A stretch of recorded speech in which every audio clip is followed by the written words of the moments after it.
कुछ कहानियाँ चिल्लाती नहीं, बस धीरे से कह जाती हैं, लेकिन उनकी गूंज बहुत गहरी होती है।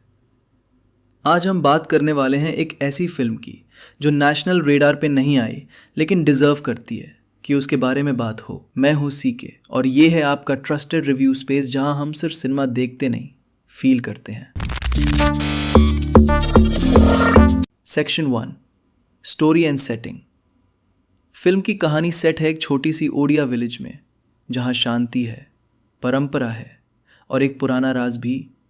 ये राज जुड़ता है एक पुरानी हवेली से और एक माँ से, जिसके परिवार पर एक जेनरेशनल कर्स छाया हुआ है।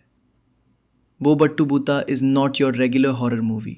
ये फिल्म फियर को सिर्फ दिखाती नहीं, उससे समझने की कोशिश करती है।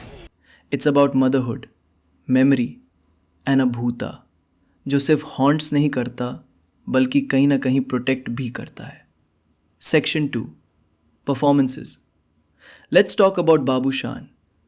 One word, इवॉल्ट।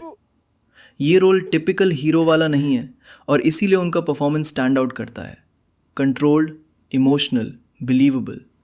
और Aparajita Mohanty as the titular Bou, she is the soul of the film. उनकी आंखों में इतना दर्द और स्ट्रेंथ दोनों साथ में दिखते हैं कि आप भूल जाते हो ये एक परफॉर्मेंस है। सपोर्टिंग कास्ट भी सॉलिड है, कोई भी कैरेक्टर सिर्फ फिलर नहीं लगता, हर किसी का अपना मोमेंट है। Section 3, direction and visual treatment. Director का विजन क्लियर था, हॉरर को लाउड नहीं बनाना। Instead he goes for slow burn tension. Director cinematography stunning. Rural Odisha को इस तरह कैप्चर किया गया है कि हर फ्रेम पेंटिंग जैसा लगता है। Foggy mornings, empty corridors, old temple bells, everything adds to the mood. Lighting, shadows और साइलेंस का यूज़ एक अलग ही ड्रेड क्रिएट करता है। ये हॉरर नहीं जिसमें आप उछल जाते हो, ये वो हॉरर है जो आपके अंदर बैठ जाता है। Section 4, sound design and music. BGM minimalist है और वही इसकी स्ट्रेंथ है। जब साइलेंस बोलने लगता है तब असली हॉरर होता है। जब भी भूता स्क्रीन पर आता है, it's not about jump scares, it's about presence. और songs, rooted, emotional and very Odia in tone, no commercial distractions. ये एल्बम स्टोरी का एक्सटेंशन लगता है। Section 5, flaws, professional honesty. हर अच्छी फिल्म में फ्लॉज होते हैं, बो बट्टू भूता भी परफेक्ट नहीं है।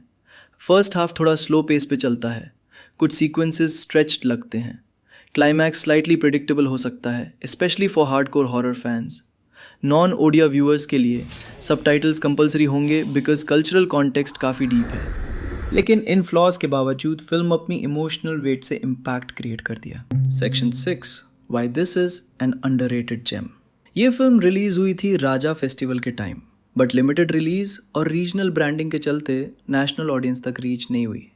लेकिन सच ये है कि बो बुट्टू भूता deserves more eyes, more love. It's not just about भूत, इट्स अबाउट बो, एक माँ की कहानी जो अपने परिवार के लिए अंधेरों से टकराती है। अ फिल्म जिसमें फोकलोर मीट्स इमोशन और horror meets healing. CK's rating breakdown.